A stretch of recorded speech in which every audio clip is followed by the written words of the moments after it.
What's up, everybody, and welcome to episode 10 of Wrestling with Johners. This week's episode, we are going to be looking at NXT UK from last Wednesday's edition, the 12th of December 2018. We're also going to be having a little look at the WWE PPV TLC. Going to be having a quick rundown and a preview of some of their matches taking place this Sunday night. We are not going to be looking at regular NXT from Full Sail this week. I'll probably have a double episode next week just to catch up on what happened on the 12th and the 19th of December. Anyway, the show begins with a video package looking at all of the champions from NXT UK, including Pete Dunne, Rhea Ripley, before unveiling the stunning and brand new NXT UK Tag Team Championship belts. There is always also a glimpse of some of the tag teams taking part in the tournament to crown the first ever NXT UK Tag Team Champions, including Flash Morgan Webster along with Mark Andrews, the Grizzled Young Veterans and Mustache Mountain. Tonight, however, we will be getting the main event pitting Trent Seven versus Mark Coffey, and that should be reviewed very soon. First up, we've got Flash Morgan Webster versus Fabian Eichner. Now, Fabian Eichner put in a very impressive showing in last week's episode when he beat Mark Andrews with a demonstration of power and agility. However, Flash Morgan Webster took exception to Eichner's methods to beat his tag team partner, so we are getting the match between Morgan Webster and Eichner tonight. Morgan Webster is giving up at least 50 pounds of power to the bigger Eichner, but Flash uses his pace to outmaneuver his opponent.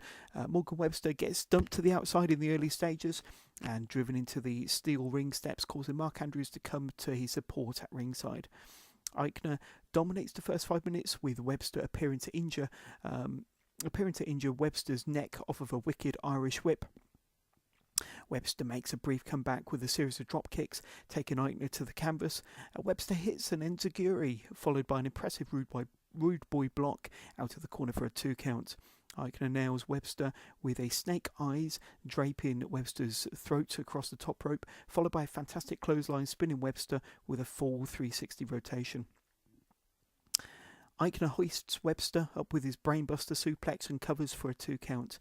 Webster strikes back with a couple of solid headbutts of his own, allowing him to climb to the top rope, but Eichner cleverly rolls to the outside, avoiding whatever maneuver was planned by Webster.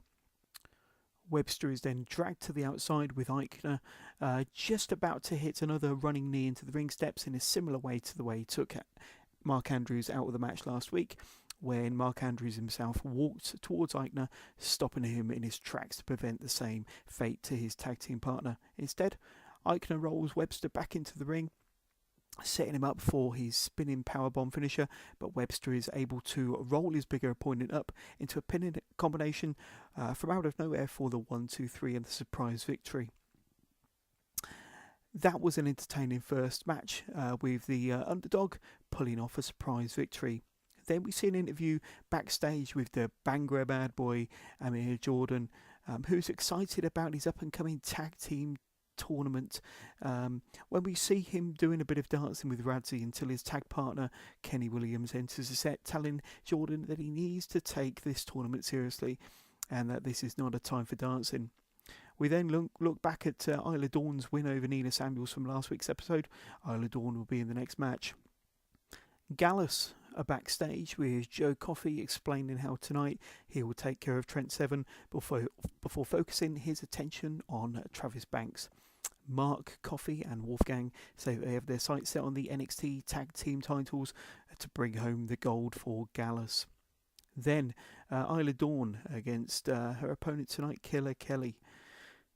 We get the impressive entrance from the White Witch of NXT, who is fast becoming one of the more impressive individuals on the brand, but tonight she goes up against Killer Kelly, who has appeared a few times on the NXT UK TV brand, as well as at this year's Mae Young Classic, where she went up against Meiko Satomura in one of the best matches of the whole tournament.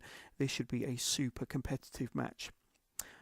Isla Dawn punishes Killer Kelly's legs with a step over toe hold, but Kelly is able to escape to hit a suplex, sending Dawn into the corner before Kelly hits a brutal looking running delayed basement dropkick to the face of the seated Isla Dawn. Kelly puts Dawn into a cravat, but is soon able to break the hold by laying in some punishing kicks to the already injured leg of Killer Kelly. The end of the match comes when Dawn nails Killer Kelly with a backdrop driver, followed by a running knee, then her float over suplex finisher for the pinfall victory. At the end of the match, Killer Kelly continues to sell the injury, which always adds a bit of authenticity to any match. This was another impressive win by Isla Dawn, making fairly easy work of one of my favourites, Killer Kelly. I love how the WWE and NXT UK brands are getting behind Isla Dawn, especially after recent wins over Nina Samuels on a previous episode of NXT UK and this win here. After the match, Radzi is in the ring with Dawn and asks her what's next in store for her. Isla Dawn responds by saying that her sights are firmly set on the NXT UK Women's Championship. This cues up an entrance from the champ Rhea Ripley. Isla Dawn invites Ripley to step into the ring with her, and with her championship on the line, Isla Dawn vowed that Ripley would walk out empty-handed if she did. I'd love to see a little more love from the powers that be towards Killer Kelly, especially after a match of the year candidate with Meiko Satomura in this year's Mayon Classic. It's great, however, to see her featured here on NXT UK, and I hope to see more of both of these two competitors in the coming weeks. And it looks like Isla Dawn is setting up for a championship match with Rhea Ripley very soon. Next, we get a backstage interview with the Bomber Dave Mastiff. Now, Mastiff starts by saying that the natural progression for anyone who is undefeated like him is Championship Gold. And at this point, another undefeated NXT UK competitor, Eddie Dennis, walks over to Mastiff to state that Mastiff was not the only monster here in NXT UK, and you're not the only guy who's undefeated here in NXT UK. Mastiff responds by saying that they should settle it in the ring, and at the end of it, there will be only one undefeated guy left in NXT UK. Amir Jordan and Kenny Williams is up next, and they're up against the grizzled young veterans. The energetic and high-flying duo of Kenny Williams and Amir Jordan come to the ring first, and in theory both guys should have a wrestling style that complements one another, but Williams is not a fan of Jordan's dance moves. Let's see if they can get on the same page for their match against the more experienced Drake and Gibson. Both of these teams will no doubt be part of the NXT UK Tag Team Championship Tournament, which should come to a conclusion at the NXT TakeOver Blackpool in January. The crowd gets into it early with the chants of "he's got his own face on his arse" towards James Drake, as the smaller duo of Jordan and Williams use their pace to take it to Mr. Mayhem, James Drake. At one stage, both Gibson and Drake end up on the outside, allowing Williams and Amir to perform a double dive onto the heels on the outside. Jordan then hits a flying crossbody onto Drake for a 2 count. The crowd are on their feet and making plenty of noise as this match picks up the pace some more, as Drake and Gibson hit an impressive double T move on Jordan on the outside. Jordan is able to hit a jawbreaker followed by a neck breaker on Gibson, but his attempt to tag in his partner Williams is cut short by James Drake.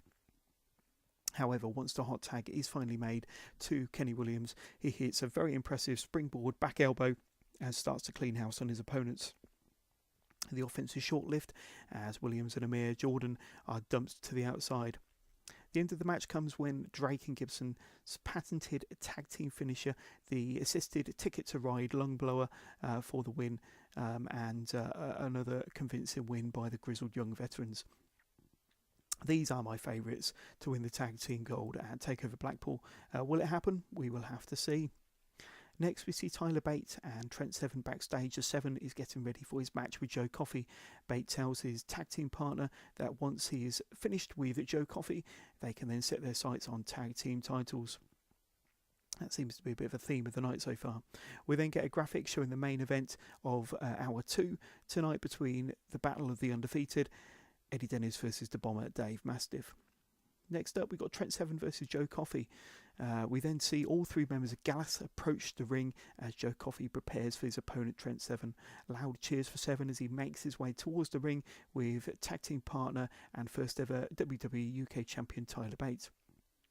There's a loud moustache mounting chant as the bell sounds for the start of the match. Trent Seven appears to tweak his knee after rolling through an attempted suplex from Joe Coffey. Coffey immediately turns his attention towards Seven's injured knee, but is struck with a quick DDT from Man for Moustache Mountain.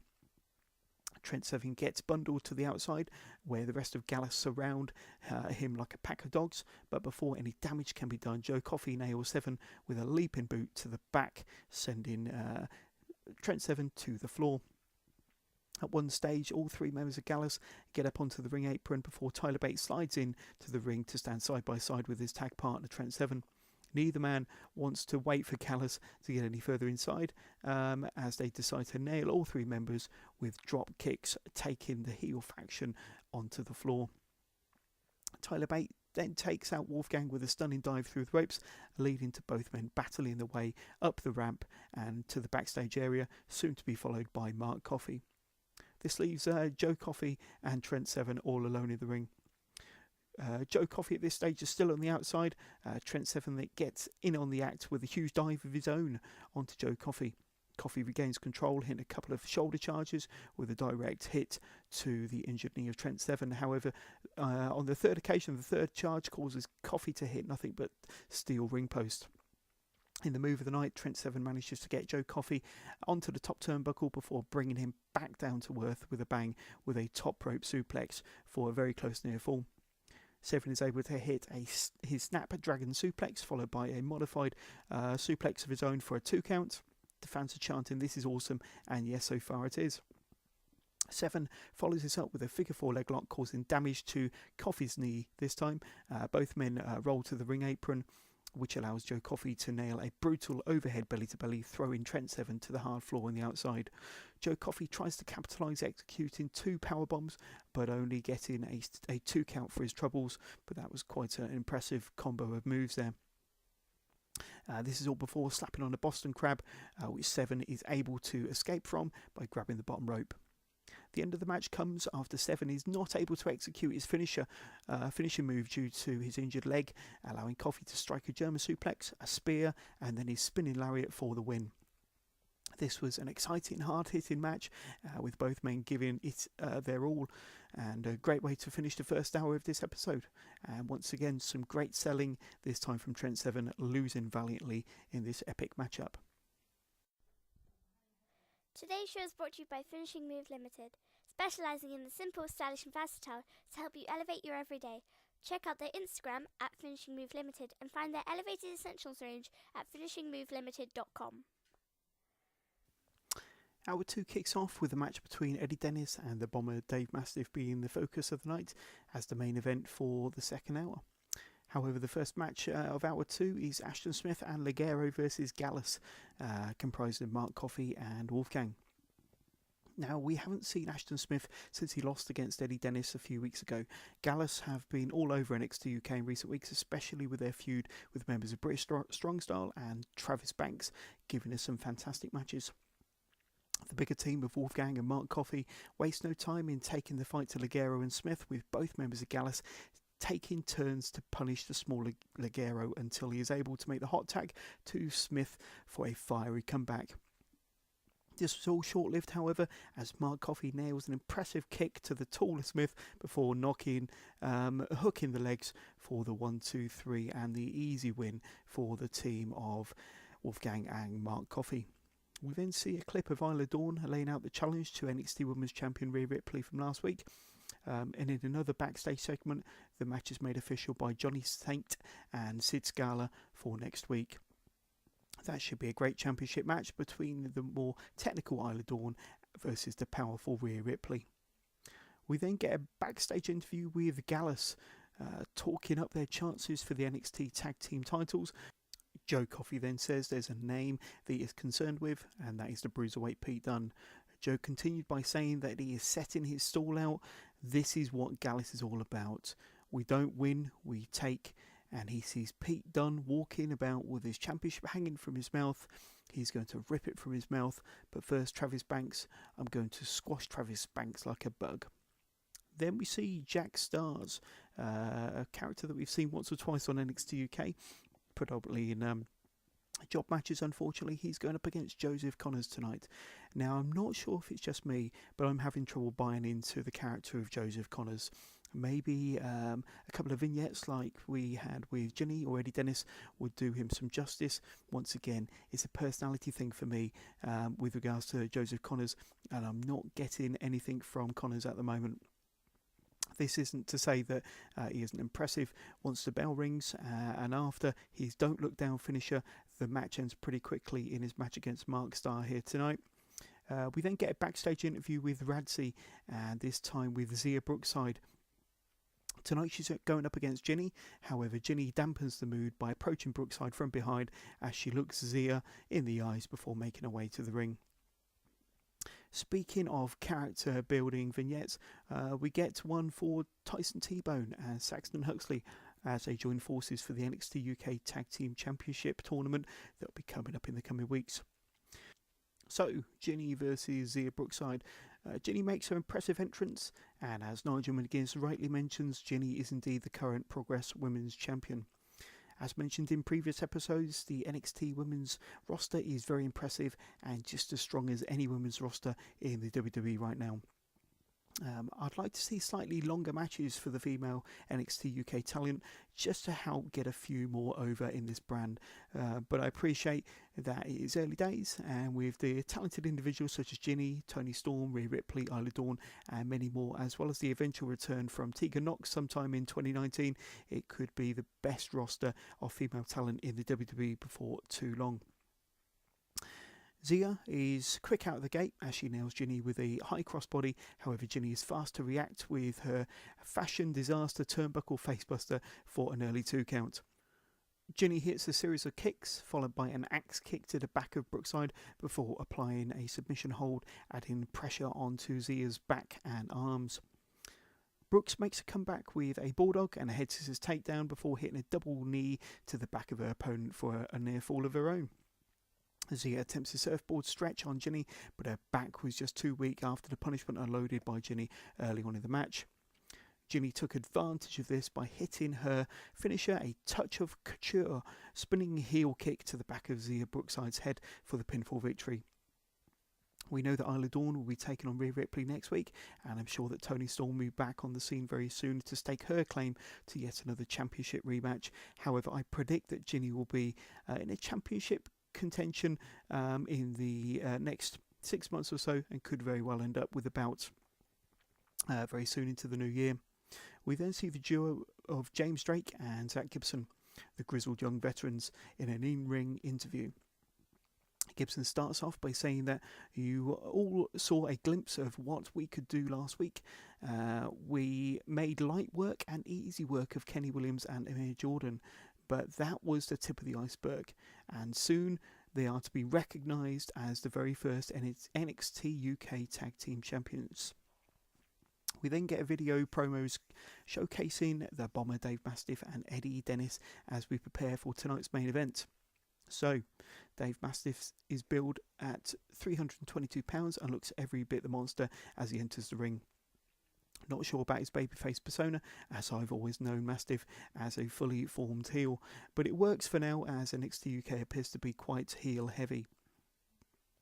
One of those impressive heels at the moment is NXT UK competitor Eddie Dennis, and this will be the strong competition both men have been asking for in recent weeks. Mastiff shows how agile he can be, hit an impressive drop kick which takes Dennis off his feet. Mastiff leaves his feet yet again with a crossbody block. However, he wasn't as lucky the third time, missing a running senton before getting bundled to the outside by Eddie Dennis. Dennis keeps his larger opponent on the outside with a massive big boot over the top rope, taking the battle to the floor. Back inside, Dennis slows the pace of the match down with a cravat, which the Bomber is eventually able to power his way out of. Then, with both men on the top rope, we see Mastiff hit a superplex on Eddie Dennis from the top to the centre of the ring, appearing to damage both men in the process. Mastiff is finally able to get to his feet to hit a Finley roll and a running senton for the close near fall. Mastiff powers Dennis up for a German suplex for another 2 counts. Just as Dave Mastiff sets himself up for his running cannonball into the corner, Dennis makes his way to a standing position, allowing him to catch the Bomber in mid-air, dropping his bigger opponent to the canvas for a 2 count of his own. That was an incredible show of strength by the Pride of Wales, Eddie Dennis. Mastiff sets Dennis up for a second superplex, only for Dennis to escape under the legs of Mastiff before attempting the 7 bridge buckle bomb, but Mastiff is just too heavy. Mastiff is able to hit another German suplex before finally hitting his running cannonball for the 1-2-3 in this hard-hitting battle between two of the most impressive wrestlers in NXT UK so far. Dave Mastiff remains undefeated and finishes this episode victorious. Once again, another entertaining couple of hours of NXT UK with the matches between Joe Coffey versus Trent Seven and this match between Dave Mastiff versus Eddie Dennis being great examples of why NXT UK is one of the best wrestling shows around at the moment. These 2 hours had lots of storyline development, especially as we're less than 1 month away from the first ever NXT UK takeover in Blackpool. There's a lot of focus on the tag team division as teams assemble and start to show their capabilities in matches on the show. There's good storyline development in the women's division with Isla Dawn, her impressive winning streak and challenge to Rhea Ripley, gaining her a championship match on next week's show. And then there's Gallus, who appeared to be going for tag team gold with Mark Coffey and Wolfgang as they continue to feud with Moustache Mountain. And Joe Coffey is calling out Pete Dunne for the UK Championship gold. These 2 hours are very easy on the eye with great matches, plenty of character and storyline development, and always play out in front of an enthusiastic crowd. This show is definitely going from strength to strength. So, no NXT recap this week. Instead, we'll be looking ahead at the next WWE pay-per-view TLC. Takes place this Sunday on the WWE Network. So, just kind of focusing on some of the key matches, really. Why don't we start with Seth Rollins versus Dean Ambrose for the Intercontinental Championship? So this match should be a really good match. I think it's just set out as a standard championship match. I must admit, Dean Ambrose heel character hasn't really caught my attention much in recent weeks. Seth Rollins, still one of my favourite wrestlers of all time, certainly nowadays in the WWE, and like I say, he's doing excellent as a babyface at the minute. I think this feud between him and Dean Ambrose has dropped off a little bit. I think that has grown a little bit stale, but I'm expecting the two to pull off an excellent match tonight. I'm going to go with the Seth Rollins win. I do expect this feud to continue. They could very well have another match in January, possibly at the Royal Rumble. And it could be a feud that could see them through to WrestleMania, who knows. But I'm going to go with the Seth Rollins win here. And to retain his Intercontinental Championship. I really don't see the Dean Ambrose character gaining the Intercontinental Championship on this occasion. Let's have a look at the Raw Women's Championship match. Ronda Rousey versus Nia Jax. Nia Jax, I think she's kind of infamous now for what she did to Becky Lynch a couple of months ago when she punched her flush in the face, breaking her face as it was described on WWE TV. Now, Becky Lynch is meant to be making her in-ring return tonight in a 3-way match for the SmackDown Women's Championship. We'll talk more about that in a second. Ronda Rousey, undefeated, debuted at WrestleMania 34 and has had a very, very impressive streak ever since. Nia Jax has had one match against Ronda Rousey already for the Raw Women's Championship, and she was unable to defeat Rousey on that occasion. I think the result could very well be the same, but I wouldn't be surprised if Nia Jax wins or possibly loses by disqualification. I think that this gimmick that she's developed through real life circumstances of breaking somebody's face with a legitimate punch could very well play into this match as well. I'd like to say that Ronda Rousey will walk away the victor, but it could very well be by disqualification, so we'll have to see there. Becky Lynch versus Charlotte Flair versus Asuka. So although we haven't seen Becky Lynch much on SmackDown TV over the last few weeks, she is still the reigning women's champion. By all accounts, she has been cleared from her concussion and she is ready to go up against Charlotte Flair and Asuka in this triple threat TLC match. This match should really go on last. And I expect it to, with all of the hype from the Becky Lynch Nia Jax drama from a month or so ago, and like I say, with Becky Lynch being the most over superstar in WWE at the moment, I would love to see this match go on last. I do, however, expect Becky Lynch to lose her title. I think that if we're aiming for a potential WrestleMania main event between Becky Lynch and Ronda Rousey, then eventually Becky Lynch has got to end up on Raw, or Ronda Rousey's got to end up on SmackDown. I don't see Ronda going on to SmackDown anytime soon, not until the Fox deal kicks in next October. So I think Becky Lynch will lose the title. I do think she'll win the Women's Royal Rumble, and then I think she'll go on to face Ronda Rousey at WrestleMania. Tonight will be a big stepping stone to telling us exactly what does happen as we head towards the Royal Rumble and closer to WrestleMania. But if I don't think Becky Lynch is going to retain her title, who will win it? I'd love to see Asuka win the Women's Championship tonight, and I hope that she will. It might just be a bit of a stopgap until Charlotte Flair is able to regain the title, maybe in January at the Rumble. But I'd like to see Asuka win this match tonight, and I think Becky Lynch could very well be distracted, maybe by a Nia Jax interference, which could take her out of the match, leading to Asuka winning the belt this evening. There is no Universal title defense tonight. Instead, we do have the SmackDown Championship, the WWE Championship match with newly turned heel Daniel Bryan versus AJ Styles, the former champion. So AJ Styles previously held the belt for over a year. Daniel Bryan is sporting his new heel persona, turning heel on the fans for their gas guzzling cars and their poor eating habits. But his heel persona is a breath of fresh air for Daniel Bryan and for WWE in general. And I think he's definitely turning a lot more eyes onto the SmackDown product. I think it's too soon for him to drop the belt.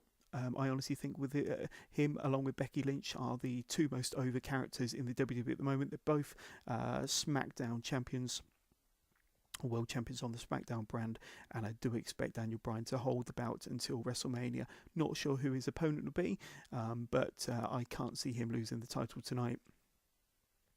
Let's have a look at a couple more of the matches then. Finn Balor versus Drew McIntyre is quite an intriguing match. No doubt these two have fought before. I don't think they've ever fought on WWE or NXT TV, to the best of my recollection. Possibly on the independent circuit when, or prior to either of them joining the WWE. But this is a match between two Celts. Finn Balor from Ireland, Drew McIntyre from Scotland. Both very popular, both very over wrestlers, both very capable in the ring. This, if it's given enough time, good 10 to 12 minutes, could be a show stealer. I think Drew McIntyre is going to win. He's definitely on the path to championship gold at some point or another, more over at the moment in the company's eyes than Finn Balor. As much as I love Finn Balor, I think it might be a while before we see him win on a pay-per-view. However, I think if Dean Ambrose walks away with the Intercontinental Championship, we could be looking for a face opponent, possibly in the form of Finn Balor. However, there are rumours that Finn Balor could be turning heel soon, so we might be eyeing up Seth Rollins as an opponent fairly soon. So I think Finn Balor could be IC title bound, or a contender for the IC title fairly soon. But I do see Drew McIntyre going over on this occasion. Not particularly interested in Elias versus Bobby Lashley. Not particularly interested in the Mixed Match Challenge Season 2 final between R-Truth, Carmella versus Jinder Mahal and Alicia Fox. Those two matches may end up on the pre-show. Rey Mysterio versus Randy Orton. So this has been a bit of a revelation as far as I'm concerned. I think Rey Mysterio's return to WWE has been very entertaining. Randy Orton's heel character has been quite maniacal, and I definitely feel that he is better suited as a heel character. I personally think Randy Orton will go over in this match. I think his heel tactics that we've seen in the past, certainly against Jeff Hardy, has been a bit of a revelation as far as Randy Orton is concerned. Definitely a far more entertaining character than previously when he was a babyface. and I think that he's kind of reinvented himself to a certain degree. Randy Orton I think will go over in this match.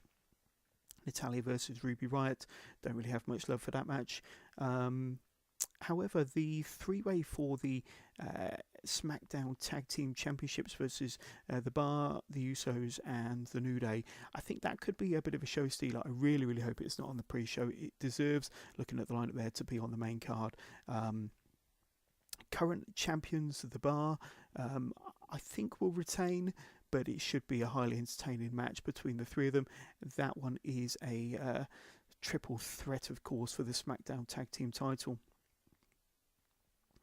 Let's have a look. I think that covers pretty much all the matches that are noteworthy for TLC tonight. I think it looks like a stacked card. It looks like a very entertaining card, and should be a good show.